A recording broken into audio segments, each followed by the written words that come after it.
Saudações, nobres ouvintes do podcast Sem Esperança. No dia 9 de março de 2023, a Prefeitura de São Paulo anunciou o aplicativo MobZap SP. Já disponibilizou nas lojas de aplicativos, né? Só que assim, até o momento desse vídeo, que esse vídeo foi lançado, ele ainda não estava funcionando, ele só estava cadastrando motoristas e usuários. Porque aí, até aí tudo bem, né? Afinal, não vamos sair atropelando as coisas. Promete ser, como se diz, mais justo, digamos assim, com os motoristas, né? E com os passageiros, né? Uma tarifas baratas, digamos assim. Certo? Bom, esse negócio de aplicativo feito pelo Estado, assim, não é em si uma novidade. Se não me engano, em Araraquara, no interior de São Paulo, já tem um aplicativo desse jeito. Assim, na minha opinião, eu acho que, sinceramente, esses aplicativos de motorista, né, de tipo Uber 99, eles não são, né, para concorrer com o taxista. Diga-se de passagem, também criaram, quando surgiu o Uber, o Táxi SP. Mas voltando, esses aplicativos de veículo, né, de aluguel de transporte, eles não são concorrentes do táxi, como muita gente pensa. Mas eles são concorrentes mesmo do transporte público, certo? Quando eu digo isso, é o seguinte, por exemplo, quando eu estava na faculdade, lá para 2011, 2012, a gente estava discutindo sobre, por exemplo, o metrô ser 24 horas, né? O metrô e o trem, né? Ser 24 horas, ter mais ônibus de madrugada e por aí vai, certo? E aí, né, das caras da nossa conversa falou o seguinte: São Paulo é uma cidade enorme e gigante, mas tem um sistema de transporte de vila do interior.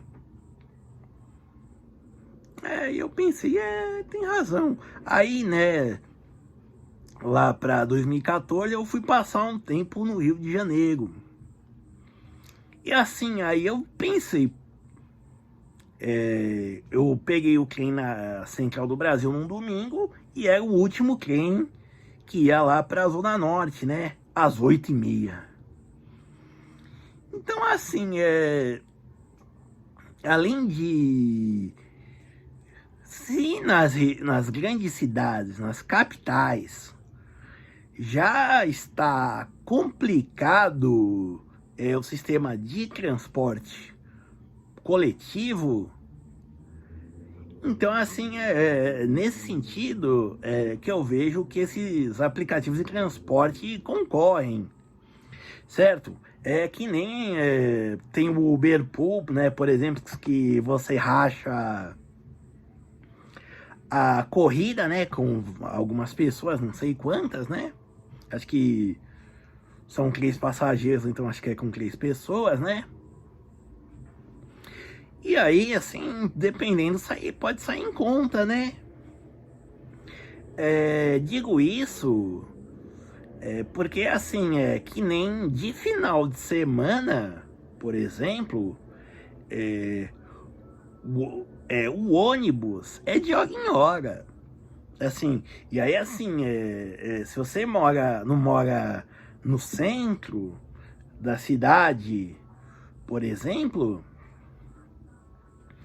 fica extremamente desagradável você sair de casa, né? Caso você não tenha o carro próprio, né? Então é nisso que esses aplicativos, né,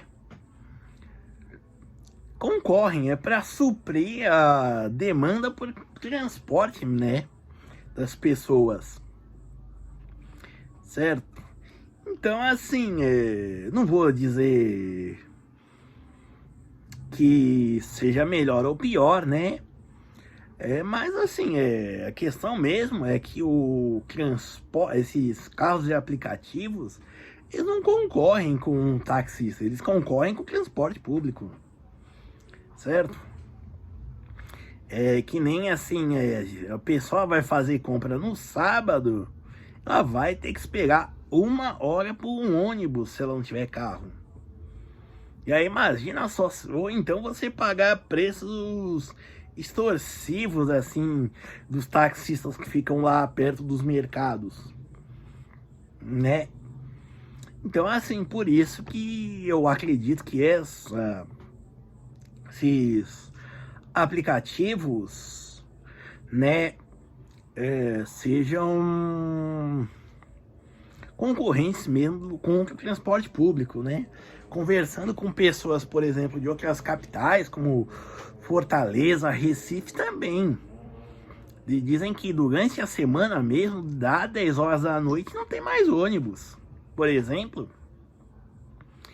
Então, assim, eu penso, esses aplicativos que em tese funcionam 24 horas por dia, 7 dias por semana, estão aí para concorrer com o transporte público, certo? Agora, duas questões assim interessantes que eu queria tratar também sobre isso. Um dos projetos, isso daí, diga-se passagem, já desde o governo Lula, desde as eleições de 2022 do Lula, de, assim, como se diz, colocar os motoristas de aplicativos e os entregadores, né,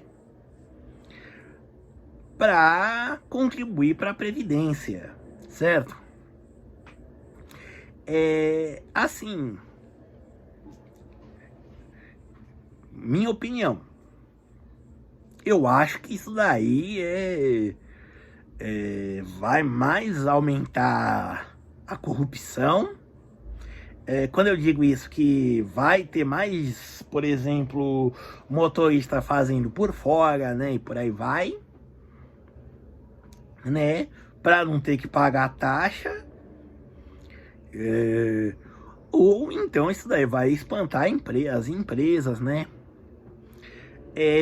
E assim, também em termos de previdência, assim, segundo os últimos números divulgados pela Uber, eles tinham em torno de 615 mil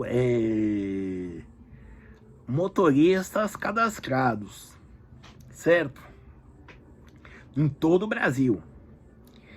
Então, assim, 615 mil pessoas pode parecer muito, mas para um país que tem dezenas de milhões de aposentados,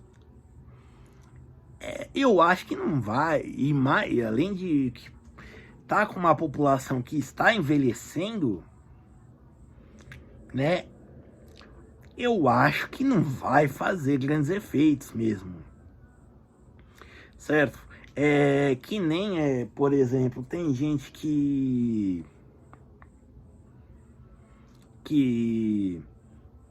não guarda dinheiro, né? E por aí vai, como eu digo sempre, para fazer a poupança, ao invés de ficar, por exemplo, dependendo da Previdência Social, né? Mas, assim, contar com... Eu acho que é meio desvantajoso, né? E assim, só para terminar, pode parecer uma ironia do destino, né? Mas assim, eu vi toda a reportagem que eu vejo sobre como se diz? Sobre as péssimas condições ou as jornadas, como se diz? Extensivas, digamos assim, dos entregadores e dos motoristas de aplicativos. Parece que os jornalistas, não sei, eles deixam escapar algo, né?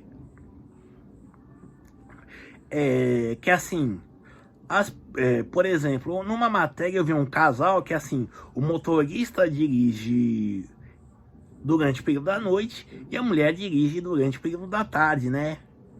E aí o único encontro que eles têm eles dão um beijinho na boca, né?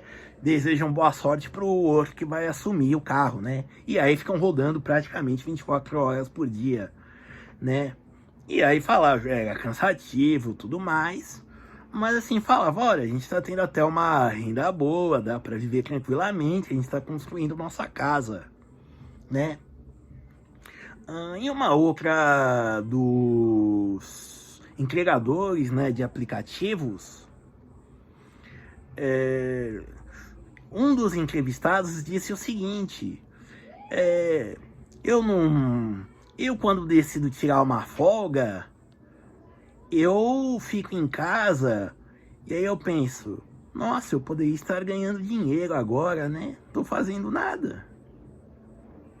Ou seja, uma ironia, né, uma ironia dessa, digamos assim, uberização dos trabalhadores é que ela devolveu o papel moralizante do trabalho. E isso é muito bizarro. Assim, o trabalho, não vou dizer que os rendimentos sejam lá tão altos, né? Mas assim, isso é uma coisa espantosa, né? Certo? As pessoas assim estão vendo que elas estão trabalhando e independente da quantidade, do volume, né, de dinheiro, elas estão vendo que elas estão ganhando dinheiro, certo? Aí, né, imagine assim, essa pessoa que tem uma renda espremida e tem jornadas extenuantes, tendo que pagar mais uma taxa que como se diz, que é a da contribuição previdenciária, né? Por mais que tenha aqueles argumentos de proteção social, eu acho que para esse pessoal não vai valer a pena, certo? E bom, eu mesmo sou um trabalhador, sou um funcionário público, tenho um regime de previdência próprio, né? Da SEDUC, Secretaria de Educação do Estado de São Paulo. Contudo, eu mesmo também acredito que eu não vou me aposentar. Eu tenho 90% disso, né? E então por isso que eu já oriento meus alunos, né? Principalmente do terceiro ano já, a fazer a poupança desde a primeira renda. Com o objetivo, né, de ou aposentadoria, né? Ou comprar um carro, comprar uma casa e não ficar refém de financiamentos. Mas, né, ao fim e ao cabo, é isso. Bom, é mais um aplicativo no mercado, espero que seja bom para todas as partes. E espero que essa reforma que o ministro do Trabalho aventa, né, não fique paralisada no Congresso. Obrigado.